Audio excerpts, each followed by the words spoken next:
नमस्कार। सत्यम शिवम सुंदरम। सत्य ही शिव है, शिव ही सुंदर है। ये शिव के बारे में बोला गया है और आज हम अमरनाथ यात्रा की सत्यता के बारे में बोलेंगे। यात्रा का सच बताएंगे। ये यात्रा कब से आरंभ हुई और जैसे कि कुछ वर्ष पूर्व हमें ये ज्ञान था कि बूटा मलिक जो कि एक मुस्लिम गडरिया है, उन्होंने इस पथ को खोजा है और उन्होंने ही अमरनाथ का रास्ता पहली बार बताया। तो ये बात भी सच है कि हम जब वहाँ रहते थे कश्मीर में, हम भी इसी बात को मानते थे कि बूटा मलिक ने ही ऐसा किया है। ये हमारी अज्ञानता के कारण था। ये अज्ञानता क्यों थी, ये इसका वर्णन हम बाद में एनालिसिस में करेंगे। उसके पीछे बहुत सारे ठोस कारण थे। तो बूटा मलिक के कथन पर पहले विश्वास क्यों किया गया? तो बूटा मलिक कहते हैं कि एक बार जब वो अपने भेड़ बकरियों के साथ में पहाड़ों पर थे, तो भेड़ बकरियां चरते चरते आगे कुछ तितर बितर हो गई। एक समूह तितर बितर हो गया और वो उनको ढूंढने के लिए निकले। तो वो गुफा के पास पहुँचे। वहाँ पे उनको एक साधु मिलता है और कोई बोलता है कि सूफ़ी सेंट मिलता है। कहानी में फिर आगे बोलते हैं कि वो साधु उनको या सूफ़ी सेंट उनको एक कोयले की थैली देता है और कहीं पर वर्णन है कि कांगड़ी एक फायर पॉट है जो हम सर्दियों में इस्तेमाल करते हैं कश्मीर में। बात ये है कि जब वो उनको देते हैं, किस लिए देते, वो प्रसन्न होते हैं उन पर और बोलते हैं कि भाई तुम ये ले जाओ, जब तुम्हें ठंड लगे तो इसका इस्तेमाल करना, उपयोग करना। बूटा मलिक जो मुस्लिम गडरिया होता है, वो कुछ बिना सोचे अपने घर चला जाता है। रास्ते में उनको आवश्यकता नहीं पड़ती है। घर में जैसे ही खोलते हैं तो उनको वो कोयला नहीं बल्कि वो सोना बन गया होता है। ऐसा बूटा मलिक ने कहा। फिर दूसरे दिन वो उस साधु का धन्यवाद करने या सूफ़ी सेंट का धन्यवाद करने वहाँ जाते हैं और जैसे वो वहाँ जाते हैं तो वो वहाँ पे कोई नहीं मिलता है। वहाँ पे जैसे वो गुफ़ा में प्रवेश करते हैं तो उनको एक चमकता हुआ, सोने के जैसा चमकता हुआ बर्फ़ का ठोस शिवलिंग मिलता है। वापसी में फिर वो ये सारी कहानी लोगों से शाया करते हैं, शेयर करते हैं और साझा करते हैं।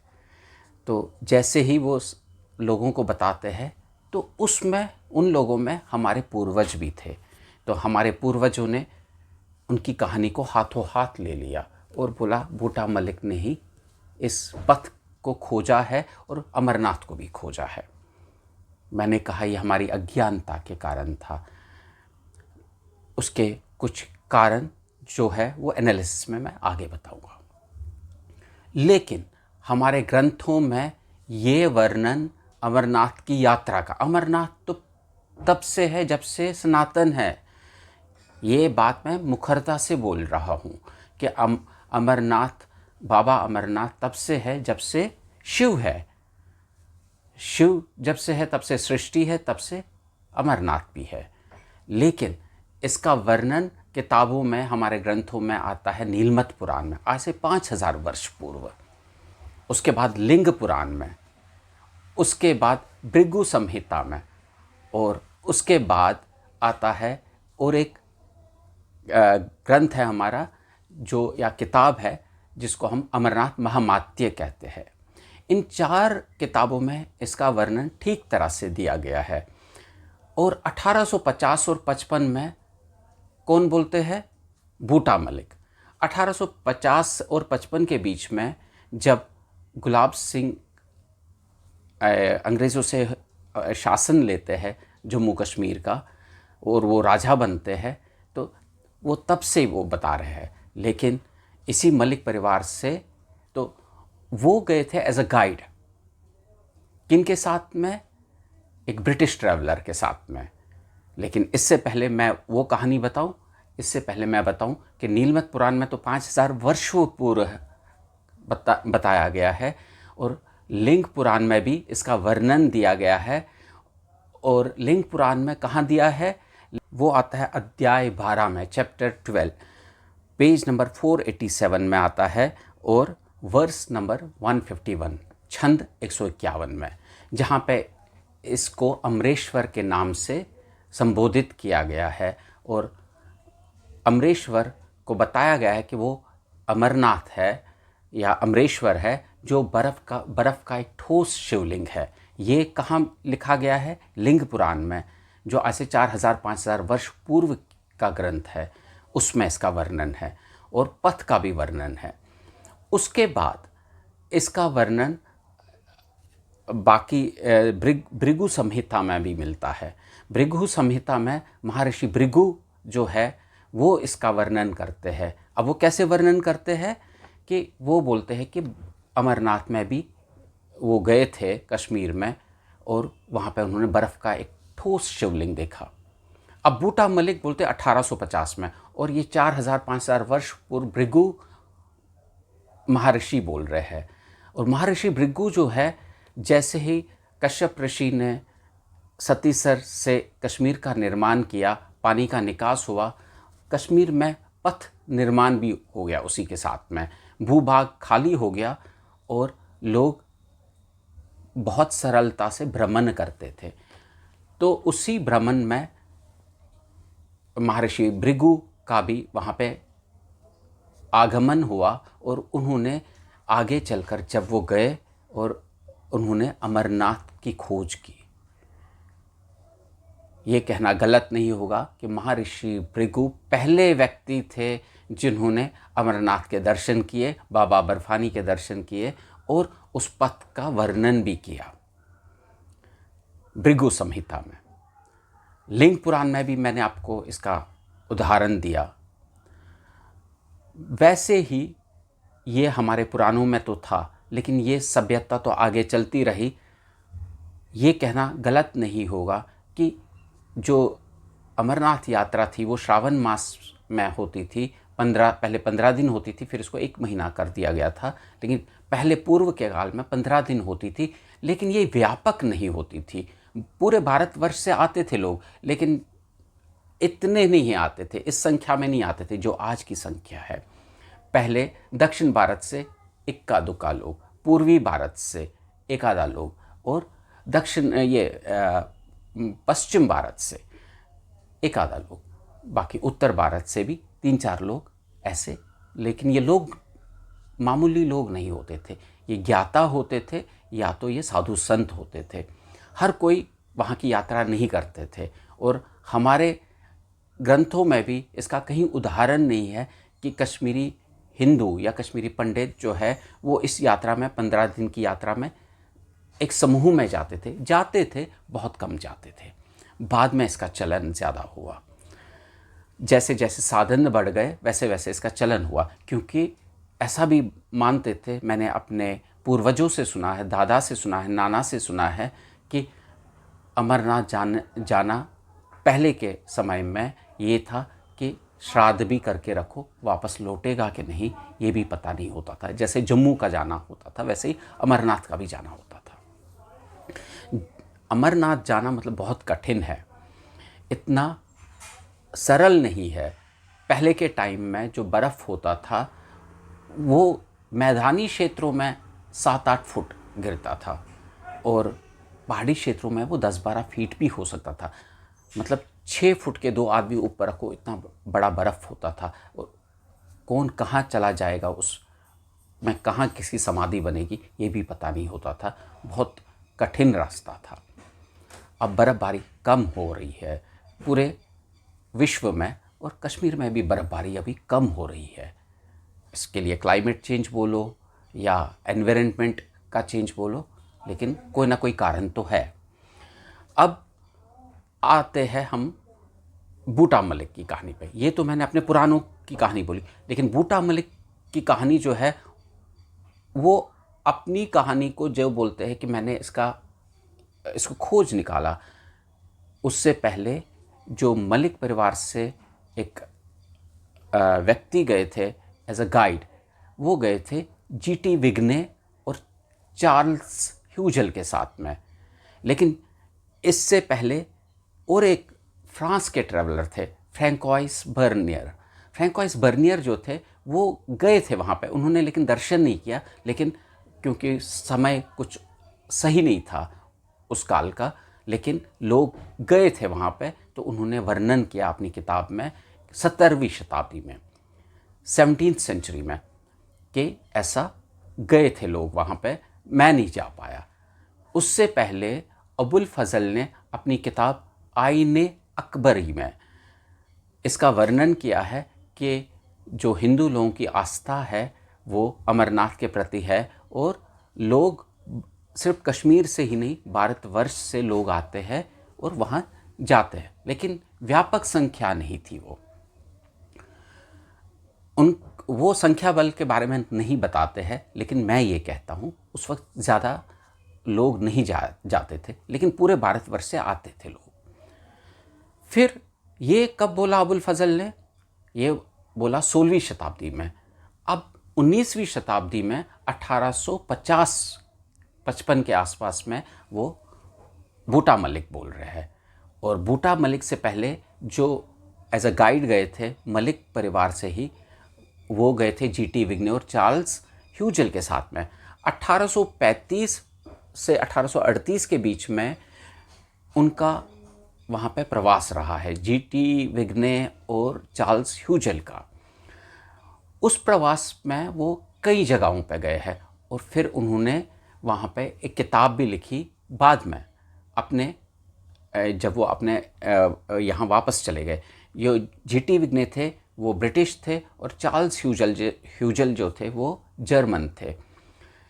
तो दोनों ने किताब लिखी, लेकिन जीटी विग्ने की किताब जो है वो 2 वॉल्यूम्स में प्रकाशित हुई है, शाया हुई है। और वॉल्यूम 1 में वो पेज नंबर 148 में बताते हैं कि अमरनाथ और पहलगाम के स्थानों के बारे में, वॉल्यूम 1 में। और वॉल्यूम 2 में वो पेज नंबर 7 और 8 में बताते हैं इसकी यात्रा के बारे में, पहलगाम से लेकर अमरनाथ तक की यात्रा।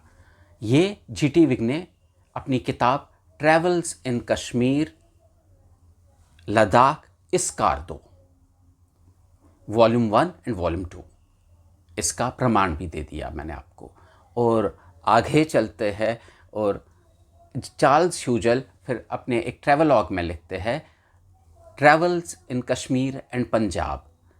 उसमें वो मलिक के बारे में बताते हैं कि मलिक हमारे साथ एक गाइड था, जो जीटी विग्ने भी उसी कंपनी, वो को ट्रैवलर्स थे, सह यात्री थे ये।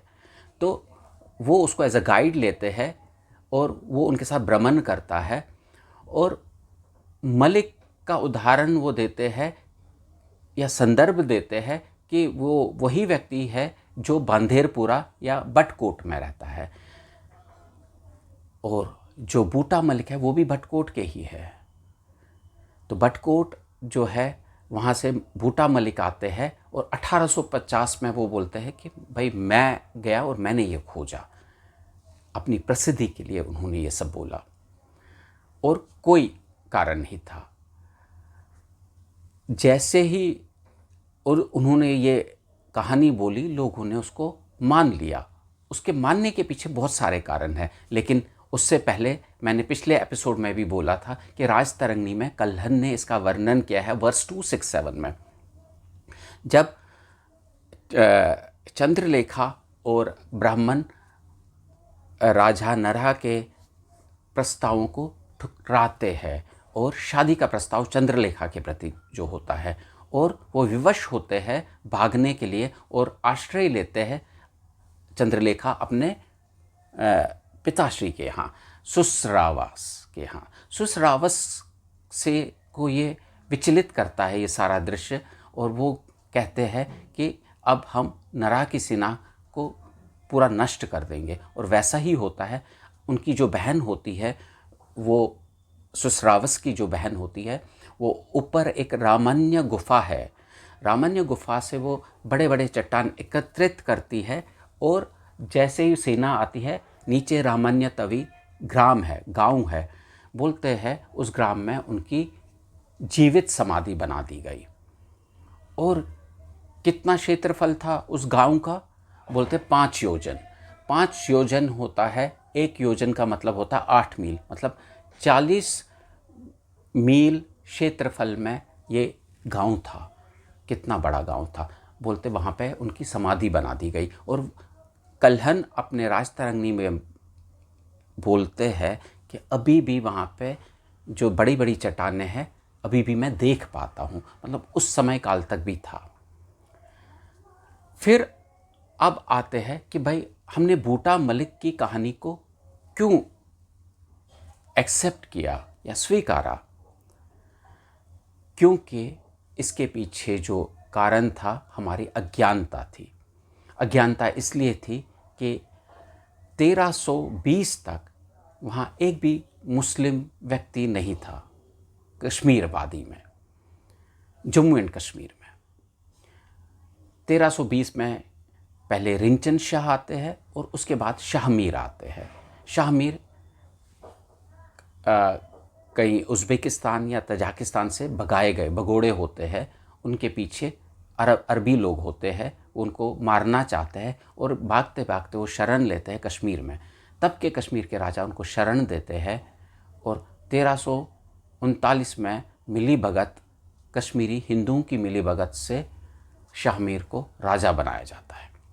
उसके पीछे कुछ पॉलिटिकल कारण भी थे, क्योंकि अफ़गानिस्तान पर आक्रमण हो रहे थे। तब अफ़गानिस्तान नहीं था, कंधार या गंधार जिसको कहते थे हम तब, अब गंधार। तो गंधार पूरी तरह मुस्लिम आक्रांताओं के कब्जे में आ चुका था और वहाँ पे उन्होंने कन्वर्जन पूरा कर दिया था लगभग। फिर आगे चलकर जैसे ही कश्मीर के राजाओं को थोड़ा सा इन आक्रमणकारियों से खुद को छुटकारा पाने के लिए शायद उन्होंने शाह मीर को राजा बनाया। लेकिन शाह मीर अपने इस्लाम को बढ़ावा देते हैं। वो तो कुछ साल वो पीसफुली चलते, लेकिन उनके जो वंशज है वो कोहराम मचा देते हैं। कोहराम इतना मचा देते हैं कि हिंदू मंदिरों को तो नष्ट करना दूर की बात है, वो तो कर ही रहे थे। जो मार्तंड मंदिर है वो उसकी जीती जागती मिसाल है, उदाहरण है। वो हिंदुओं को बिल्कुल फोर्स करते थे मुस्लिम बनने के लिए। कश्मीरी पंडितों को उन्होंने जबरन मुसलमान बनाया और अगर मुसलमान नहीं बनते थे या तो मार देते थे या तो जजिया लगा देते थे। जजिया इतना मुश्किल होता था देना, एक आम आदमी नहीं दे पाता था। और ये कहानी चली 1389 से लेकर 1819 तक। 1819 तक शाह मीर डायनास्टी, मुग़ल डायनास्टी और पठान डायनास्टी तीनों ने गदर मचाया है। इसमें कुछ काल के लिए जो गिलगित बाल्टिस्तान से लोग आए थे, जो पूरा कन्वर्ट हो चुके थे, वो भी आए थे। उन्होंने भी वहाँ पे हिंदुओं पे या कश्मीरी पंडितों पे कहर ढाया। कहते हैं उस काल में कश्मीरी हिंदू या पंडित या कश्मीरी सारस्वत मंदिर जाना तो दूर, वो पाठ पूजा भी नहीं कर पाता था और अपने ग्रंथों को छुपाते थे, क्योंकि वो ग्रंथों को नष्ट करते थे और अपनी बहन बेटियों को भी बचाने में वो असक्षम फील करते थे, नहीं बचा पाते थे। उसके लिए फिर कश्मीरी हिंदुओं ने अपनी बहन बेटियों को बचाने के लिए उनके सर मुंडवाए, या तो नाक का जो अगले वाला सिरा है उसको काटते थे ताकि वो सेक्सुअली अट्रैक्ट ना करे। यहाँ तक बात पहुँची थी और ये इतिहास में दर्ज है। और बट मज़ार भी है वहाँ पे, और बोहरियों में भर के हिंदुओं को उस डल झील में जीवित डुबोया गया, अगर इस्लाम कबूल नहीं किया तो ये उस काल में मंदिर भी ख़त्म हो रहे थे और उस काल में अमरनाथ जाना तो दूर की बात है, कोई अमरनाथ की बात भी नहीं कर रहा था। धीरे धीरे ये बात जनरेशन टू जनरेशन डेप्रिशिएट होती गई या डिलीट होती गई, और जब तक वापस डोगरा रोल आया तब तक ये बात शायद निकल चुकी थी। कश्मीरी हिंदू या पंडित अपने आप को संभालने में लगा था, और जैसे ही बूटा मलिक ने ये कहानी बोली तो उसको हाथों हाथ लिया गया। तो दोस्तों, कहानी यही है कि बूटा मलिक जो है वो कहानी उन्होंने खुद बनाई थी। गए भी होंगे, लेकिन ये उनको कोई साधु मिला वहाँ पे, वो सोना बन गया, ऐसा गलत है। ये कहानी उन्होंने खुद बनाई। और उसके बाद क्या हुआ, पॉलिटिक्स ऐसा चला, उसके बाद मंदिर का जो चढ़ावा आता था कुछ हिस्सा इनको जाता था, मलिक परिवार को। कब तक? 2001 तक। फिर 2002 से वो बंद हो गया एक सरकारी अध्यादेश के ज़रिए। अब ये बोलते हैं कि भाई नहीं, अमरनाथ की खोज बूटा मलिक ने की, जो सरासर हमने अपने इस वीडियो के माध्यम से इसको गलत ठहराया तथ्यों के साथ में। और आगे जैसे ही मैं अब इसको समाप्त करूं, उससे पहले मैं आपको बोलूं कि शिव जो है, शिव वो पहले, मैंने तो बोला भृगु, महर्षि भृगु पहले व्यक्ति थे, लेकिन महर्षि भृगु से भी पहले शिव पार्वती और गणेश जी के साथ में वहाँ गए थे। कहते हैं जैसे वो पहलगाम पहुँचे, वो कहानी भी यूट्यूब पे सही हर जगह अवेलेबल है, कि पहले उन्होंने नंदी को छोड़ दिया पहलगाम में, चंदन बारी या चंदनवारी में उन्होंने चांद को छोड़ दिया, और पिस्सू टॉप पे जहाँ देवताओं और असुरों के बीच में संग्राम चल रहा था, शिव ने देवताओं का साथ देकर असुरों को परास्त किया। उनको पिशाच भी बोलते थे, तो पिशाच वहाँ नष्ट हो गए, और उसको फिर पिस्सू घाटी भी बोलने लगे। तब से ही पिस्सू घाटी बोलने लगे। आगे फिर गणेश बल और महागुनस और पंचतरनी में वो गणेश जी को छोड़ते हैं और अपने 5 तत्वों को छोड़ते हैं। शिव कौन सी?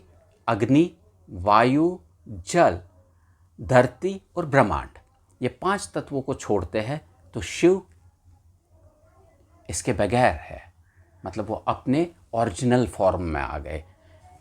शिव की गाथा यही है, यही शिव की गाथा है जो बिल्कुल सत्य है, उस सत्यम सुंदरम, सत्यम शिवम सुंदरम की तरह।